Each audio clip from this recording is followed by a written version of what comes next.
Bonjour et bienvenue dans Le Monde Devant Soi, le rendez-vous géopolitique de Slate. Je suis Christophe Caron et je suis en compagnie de Jean-Marie Colombani, directeur de la publication de Slate. Bonjour Jean-Marie. Bonjour Christophe. Et d'Alain Frachon, éditorialiste au Monde et spécialiste des questions internationales. Salut Alain. Bonjour Christophe. 8 mois après l'attaque du 7 octobre, la pression d'Israël sur la bande de Gaza ne faiblit pas.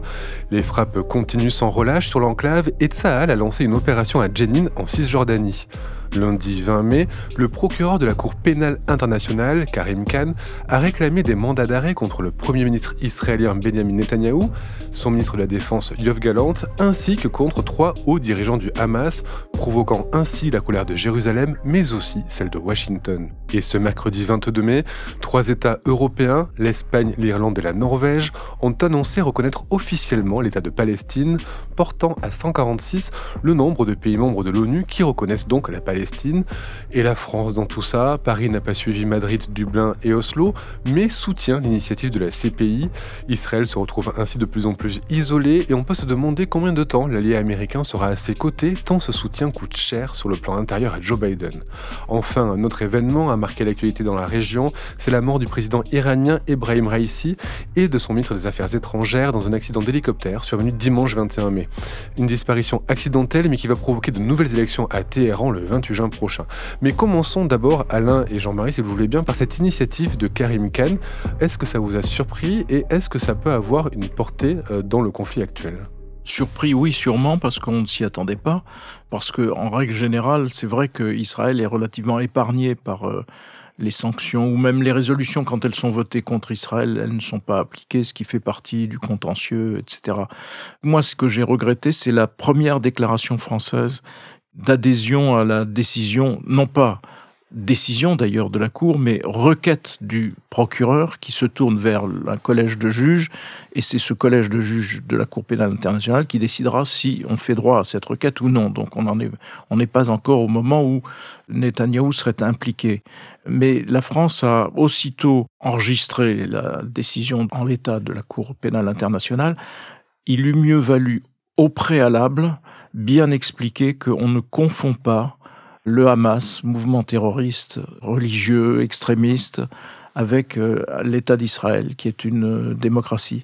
Et donc, qu'on ne les met pas sur le même plan. Et c'est ça qui pouvait être choquant dans ce qui s'est passé, c'est la façon dont ça a été annoncé et la façon dont le procureur a semblé au fond, les mettre un petit peu à égalité. Or, ils ne sont pas à égalité. D'une part, Israël est dans une guerre juste, puisque c'est une guerre qui est la conséquence du pogrom effroyable du 7 octobre. Alors après, on peut en effet dire que cette guerre juste, elle est menée avec de mauvais moyens ou avec des phases qui sont contestables et qui peuvent être critiquées, qui sont d'ailleurs critiquées, et qui là peuvent passer sous le couperet éventuellement de la Cour pénale internationale. Alors parce qu'évidemment, quelque juste que soit la guerre, Israël ne peut pas... Et notamment sur 2 points, à savoir le nombre de victimes civiles, parce qu'on se dit, bon, ce sont des victimes collatérales, certes, mais je veux dire, il y avait peut-être moyen d'agir autrement. Et surtout, on a bien vu que Israël s'était jeté dans la guerre d'une certaine façon, sans préparation, sans stratégie, un petit peu à l'aveugle, animé par ce que Joe Biden leur avait recommandé de fuir, c'est-à-dire animé au fond par un esprit de vengeance. Et ça les a conduits à des attitudes, notamment les blocages faits sur l'aide humanitaire qui a eu peine à s'installer, à progresser, qui encore aujourd'hui peut être paralysée ici ou là et qui a conduit la population au bord de la famine. Donc sous ces 2 angles, la Cour pénale internationale, enfin le procureur en l'espèce, propose d'inculper à la fois le Premier ministre et son ministre de la Défense. Les conséquences, voilà, c'est à voir après si la procédure va au bout. Pour le moment, nous n'en sommes pas là. Mais Israël ne reconnaît pas cette CPI, à l'instar des États-Unis. Alain, du coup, est-ce que ça a une valeur juridique ? Est-ce qu'ils vont se soumettre à quelques mandats d'arrêt que ce soit ou à quelques procédures que ce soit initiées par cette Cour ? Écoutez, il faut d'abord faire de la politique. Donc l'effet politique est assez désastreux. C'est un effet, comme le soulignait Jean-Marie, d'équivalence mis sur le même pied, d'équivalence entre un État démocratique et qui reste une démocratie et qui le montre toutes les semaines avec le nombre de manifestants qu'il y a dans les rues et avec la presse qu'il a, et de l'autre côté une organisation terroriste. En même temps, maintenant il faut faire du droit. 140 pays ou un peu plus, après les drames des Balkans, après les drames de l'Afrique centrale, créent une cour internationale, une cour pénale internationale, différente du tribunal international de La Haye, qui lui a été saisi par l'Afrique du Sud pour qualifier Israël de génocide, d'action génocidaire. Donc c'est une action complètement différente. Ce n'est pas l'initiative de Karim Khan, du Britannique Karim Khan. En dépit de son nom, il est né en Écosse, il est britannique. Son père était un médecin pakistanais qui a acquis ensuite la nationalité britannique. Ce n'est pas lui qui se saisit. Il est saisi par des organisations humanitaires pro-palestinienne d'un côté, et il est saisi de l'autre par des familles des victimes israéliennes. Et lui, il dit « je m'en tiens aux faits, mon réquisitoire, je le fonde sur des faits, et je demande des mandats d'arrêt contre Yahya Sinwar, le chef du Hamas à Gaza, contre celui qui est son bras droit, s'il vit encore, Mohamed Dif, et contre Ismaël Haniyeh, qui lui est au Qatar, et serait le chef d'une branche politique, pour autant qu'il y ait une branche politique. Et il les accuse de crimes contre l'humanité, d'assassinat de civils, de torture, de viol. Il détaille de manière incroyablement précise la tragédie du 7 octobre, de disparitions forcées, d'enlèvements. Et il dit, certains de ces crimes se poursuivent contre les otages, nous en avons la preuve et nous en ferons état lors du procès. Cela a été dirigé et ordonné par ces trois personnages. De l'autre côté, lorsqu'il est saisi du dossier israélien, de la manière dont Israël a, mais ça Jean-Marie l'a raconté, a conduit la guerre, il dit « il y a eu une coordination » entre le chef du gouvernement israélien et son ministre de la Défense, qu'on le veuille ou non, nous pensons qu'il y a eu une coordination pour retarder l'aide alimentaire.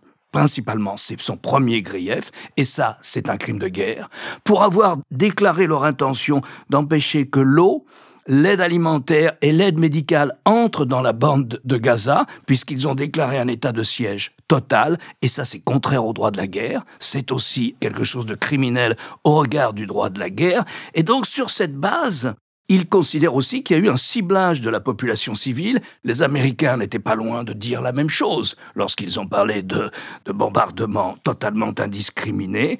Et là encore, il dit, je pense qu'il y a eu une intention de punition collective. Nous avons les éléments pour le prouver s'il y a procès. Et donc voilà ce qu'il dit, si vous voulez. Ce n'est pas à son initiative. Il a été saisi et il dit « j'applique les règles de base du droit international humanitaire ». On peut être pour, on peut être contre, on peut dénoncer violemment l'effet politique de cette double inculpation. On pourrait dire qu'il aurait pu les séparer, les distinguer, pour ne pas mettre sur le même plan l'État d'Israël et le Hamas.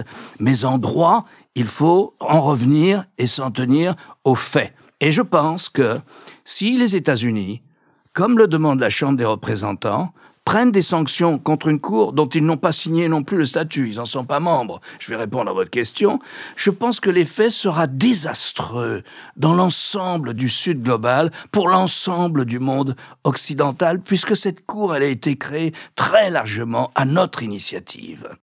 On verra s'il y a un jugement et ce que disent les juges sur la base des documents fournis par le procureur, qui seront particulièrement intéressants sur les documents qu'ils ont sur le sort qui est fait aujourd'hui aux otages.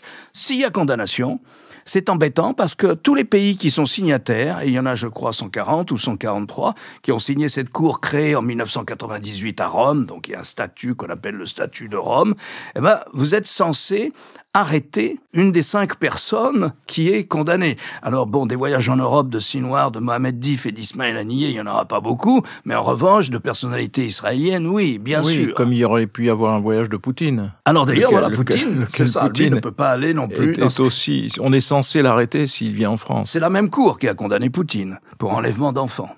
Et enlèvement en général. Mais je pense que la réaction américaine, elle est presque épidermique, presque dans l'émotion, en pensant que ce procureur aurait donc mis un signe égal entre Hamas d'une part et Israël d'autre part. C'est là-dessus, je pense, que les États-Unis réagissent pour d'un côté condamnant comme si le procureur condamnait une guerre juste, encore une fois une guerre puisque les déclarations américaines consistent à dire mais on empêche Israël de se défendre. On ne lui reconnaît pas le droit de se défendre. Si, c'est la manière dont il se défend qui est en cause. Et donc je pense que ça explique largement la réaction américaine. Concernant le réquisitoire sur Israël du procureur Karim Khan, il est expressément mentionné que le procureur reconnaît bien évidemment le droit d'Israël à se défendre par les moyens militaires. Alors rappelons, comme nous l'a expliqué Laurence Nardon dans l'épisode de New Deal de mercredi, que Bill Clinton avait signé le statut de Rome qui permettait justement aux États-Unis de rejoindre la CPI, mais que ça n'avait jamais été soumis à la ratification et que ça avait été abandonné par George W. Bush après. Il avait carrément retiré la signature américaine de ce traité. Vous l'avez dit, c'est une demande de mandat d'arrêt. Les mandats d'arrêt ne sont pas encore effectifs. Si mandat d'arrêt il faudra que ces dirigeants soient arrêtés. Enfin bref, la procédure, peut-être on ne verra jamais son terme, mais est-ce qu'elle peut déjà avoir un impact sur la manière dont Israël mène la guerre actuellement? Est-ce que ça peut les faire réfléchir de se savoir observer comme ça par une instance internationale et par le reste du monde? Jusqu'à maintenant, ils ont fait ce qu'ils voulaient. Est-ce que vous pensez que ça peut changer les choses? Est-ce qu'ils peuvent cette guerre juste la mener de manière mais je ne sais pas si c'est cet élément qui pèse vraiment, mais d'ores et déjà, il y a débat entre l'armée et le gouvernement. D'ores et déjà, on sait bien que dans l'armée israélienne, il y a des hauts responsables ou d'anciens hauts responsables de l'armée qui ne sont absolument pas en accord avec la façon dont Netanyahou mène cette guerre et où ils ont très bien compris, comme d'autres d'ailleurs, que l'intérêt de Netanyahou est de prolonger le conflit jusqu'à la réélection de Donald Trump. Je veux dire que c'est quand même cousu de fil blanc, si j'ose dire, cette histoire. Et donc, c'est cela qui pèse. Et dans l'armée, il y a un relais récent qui est le Benny Gantz, qui est un des chefs de l'opposition, qui a posé carrément un ultimatum. Et l'ultimatum de Benny Gantz porte sur quoi? Porte sur l'arrêt des frappes contre Rafah, notamment, et dans la bande de Gaza. Donc on voit bien que l'armée aussi n'est pas insensible à la façon dont on lui demande de traiter le problème. L'autre actualité, c'est cette reconnaissance de l'État de Palestine par l'Irlande, l'Espagne et la Norvège en Europe. Je vous le disais, ça porte à 146 le nombre de pays membres de l'ONU qui reconnaissent donc la Palestine. Cette prise de position, Alain, elle est purement symbolique. Elle est symbolique, comme la résolution qui a été d'ailleurs votée par la France au Conseil de sécurité il y a 3 ou 4 semaines. Il y a une proposition de résolution au Conseil de sécurité de l'ONU pour une reconnaissance d'un État palestinien. La France a voté pour la reconnaissance d'un État palestinien. Et donc maintenant, il y a un certain nombre de pays européens qui sont pour. Les Palestiniens ont un statut à part à l'ONU, puisqu'ils ne sont pas membres, puisqu'ils n'ont pas de frontières, puisqu'il n'y a pas d'entité étatique établie. Les Palestiniens ont un statut à l'ONU. Si vous voulez, le dépositaire de ce qui serait une entité étatique, c'est l'autorité palestinienne qui, en droit international, a été investie de cette mission lors des accords qui ont suivi les accords d'Oslo, au milieu des années 1990. Donc il y a un délégué de la Palestine qui vient de l'autorité palestinienne, c'est-à-dire grosso modo du Fatah, et non pas de la branche islamiste, le Hamas. Il y a un délégué qui est là. Évidemment, il n'a pas droit de vote, mais enfin, il est là. Il participe aux réunions de l'Assemblée générale et il donne son point de vue aux Nations unies. Ce que reprochent beaucoup de gens à ces déclarations, comme vous le dites, politiques, symboliques, qui relèvent de la rhétorique, ce qu'on reproche à ces déclarations, c'est de dire au fond, vous faites ça dans le sillage d'un attentat terroriste. Et c'est une manière de récompenser politiquement les terroristes du Hamas. Oui, c'est vrai que ça a quelque chose de profondément injuste, déplaisant, dangereux, qu'on peut considérer que c'est même un encouragement aux terroristes. Il se trouve que dans l'histoire, et pas simplement dans l'histoire du Moyen-Orient, c'est souvent comme ça que les choses se passent. Et notamment pour ce qui est de l'OLP. Vous savez, l'OLP, ce sont les Européens qui, parmi les Occidentaux, ont été les premiers à reconnaître l'OLP à la fin des années 1979. Ils ont même signé une déclaration à Venise. Il y avait à ce moment-là 9 pays, c'était encore les communautés économique européenne. Ils ont signé une déclaration à Venise qui était prémonitoire et qui disait avant tout le monde, non seulement il faut reconnaître l'OLP, mais il faut négocier avec l'OLP. Bon, ça a été fait au lendemain de quelques années de terrorisme systématique pratiqué par certains des membres de l'OLP, certains des groupes membres de l'OLP. Bon, on peut le regretter, on peut trouver que c'est injuste, on peut trouver que c'est donner une sorte de bon à tirer au terrorisme, mais c'est souvent comme ça que l'histoire arrive. C'est pour ça, selon vous, que la France ne reconnaît pas l'État de Palestine dans ce moment-là, Jean-Marie? Elle n'a pas, selon la formulation officielle, elle n'a pas d'objection à cette reconnaissance, mais elle considère que ce n'est pas le moment. Sans doute prenant en compte l'argument que vient de développer Alain, c'est-à-dire que ça suit de trop près le 7 octobre et les exactions, que dire les exactions, les massacres opérés par le Hamas. Donc c'est ça qui gêne, mais ce n'est pas la reconnaissance par elle-même, qui par ailleurs est pour le moment totalement symbolique, parce qu'il n'y a pas de frontières tracées, il n'y a pas de territoire, il n'y a pas d'autorité, sinon l'autorité palestinienne, mais elle est elle-même très contestée, qui puisse vraiment faire qu'il y ait, que cet État existe. Et puis par ailleurs, il y a le Hamas, tant qu'il dirigera les choses à Gaza, ne veut pas d'État palestinien, des deux États plus exactement. L'État palestinien tel qu'on l'entend, ça renvoie à l'idée qu'il doit y avoir deux États, Israël et la Palestine. Or, dans l'esprit du Hamas, il n'y a pas Israël, il y a juste la Palestine. Et dans l'esprit de l'extrême droite israélienne, il n'y a pas non plus de Palestine, il y a Israël, point final. Donc voilà, on est loin de ce qui pourrait être le chemin retrouvé vers la paix.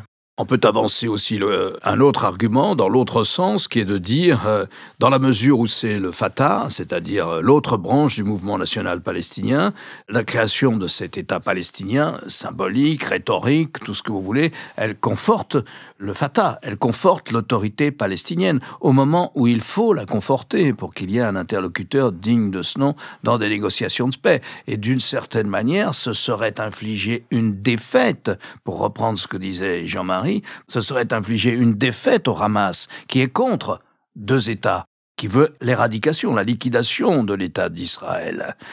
Quand ils disent de la rivière à la mer, ça veut dire la liquidation de l'État d'Israël. Ce qui est aussi l'argument des extrémistes israéliens présents dans le gouvernement de Netanyahou, qui ont exactement le même slogan, de la rivière à la mer, et si possible sans les Palestiniens.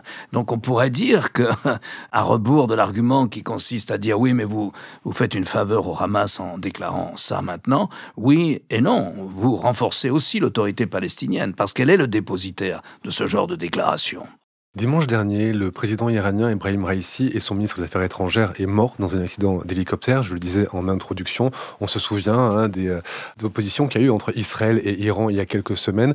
Est-ce que la mort de ce président iranien peut avoir un impact sur ce qui se passe actuellement dans la région et surtout ce qui se passe actuellement en Iran? C'est un nom qu'on connaît très peu finalement en France. On pense beaucoup au regard de la Révolution. Est-ce que le président iranien a vraiment un pouvoir, un rôle important dans l'organisation du système politique iranien? Est-ce que sa disparition et les élections qui vont en découler, puisqu'il faut réorganiser des élections dans les 50 jours après la disparition du président, est-ce que ça peut avoir un impact sur l'avenir du pays, sur l'avenir de la région, ou est-ce que finalement ce sont les gardiens de la Révolution qui tiennent tout entre leurs mains? J'allais dire Dieu seul le sait, parce que on sait bien que l'Iran, il y a deux pôles de pouvoir qui sont les pôles de pouvoir, qui est le guide suprême, et les gardiens de la Révolution. Donc le sabre d'un côté et de l'autre, voilà, et le goupillon de l'autre. C'est ça. Et donc le président de la République, dans ce contexte, a très peu d'influence. On va lui imputer le niveau de l'inflation, le mécontentement des catégories sociales, le niveau des salaires, etc. Mais on ne va pas le chercher pour des décisions stratégiques. Les décisions stratégiques, elles sont prises par le guide suprême et par les gardiens de la Révolution. Et ceux-là sont toujours dans la haine obsessionnelle d'Israël. Donc tout ça ne risque de ne pas changer. En revanche, ce qui va s'ouvrir, c'est une phase de succession du guide suprême. Et donc, ce qui apparaît à travers la mort du président de la République iranienne, c'est qu'un des candidats à cette succession n'est plus là. Et que donc les cartes vont être rebattues, peut-être d'ailleurs en faveur du fils du guide suprême, ce qui achèverait de verrouiller le système. Alors que l'on sait que la société iranienne elle-même est parcourue par beaucoup de protestations et de mécontentement. Et on sait aussi que cette élection présidentielle qui va venir, elle va concerner 35 à 40% des gens qui vont aller voter, guère plus, et qu'elle ne sera pas significative de l'état réel de l'opinion en Iran. Comment on le choisit, ce guide suprême?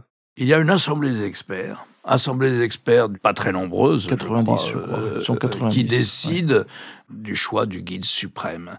Donc c'est toujours une sorte d'équilibrisme entre les différentes tendances qu'il peut y avoir, à la fois au sein des gardiens de la Révolution, qui sont pas non plus forcément un bloc unifié, et à la fois au sein du clergé iranien, où là aussi on trouve un spectre de tendances plus ou moins large. Si vous voulez, jusqu'à maintenant, Khamenei, qui est le gardien de la ligne, avec les gardiens de la Révolution, donc on continue à progresser vers l'enrichissement de l'uranium, on continue avec un discours de liquidation d'Israël, on continue à soutenir toutes les milices qui attaquent Israël, parce qu'Israël est aussi attaqué au nord, et toujours d'ailleurs en ce moment même, par le Hezbollah, et on continue à soutenir les milices irakiennes qui affaiblissent encore l'Iran, et on continue ainsi de suite à exercer une sorte de pression politique sur toute une partie du monde arabe.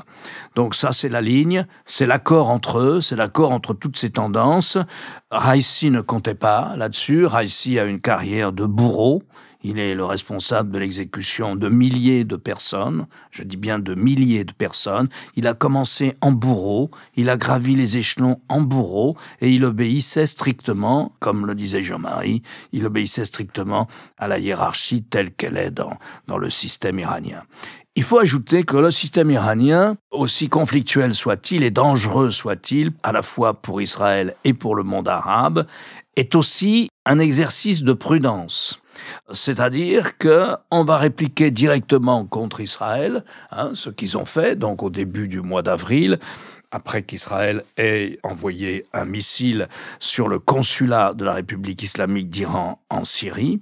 Il faut dire aussi qu'ils avaient téléphoné leur attaque, et ils avaient tout fait pour que leur attaque ne provoque pas une montée des tensions telle qu'il y ait un affrontement direct entre Téhéran et Israël, entre Téhéran et Jérusalem.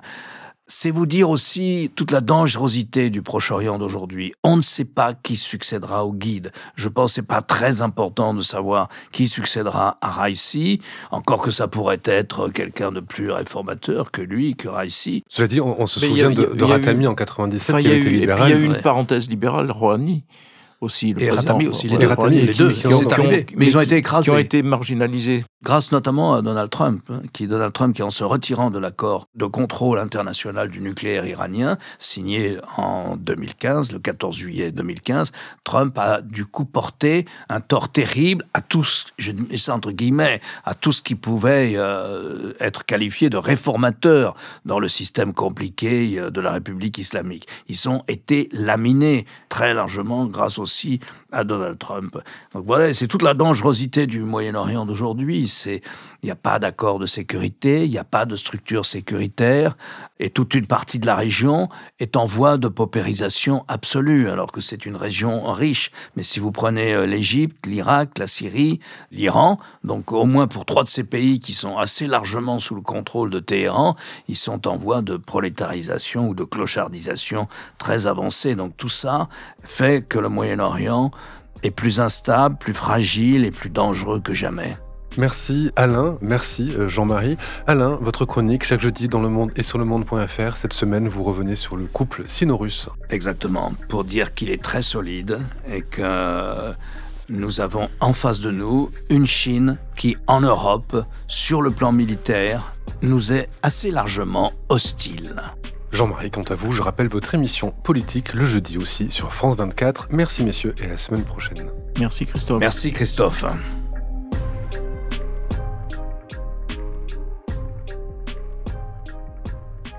Le Monde devant soi est un podcast produit par Slate Podcast avec Jean-Marie Colombani et Alain Frachon.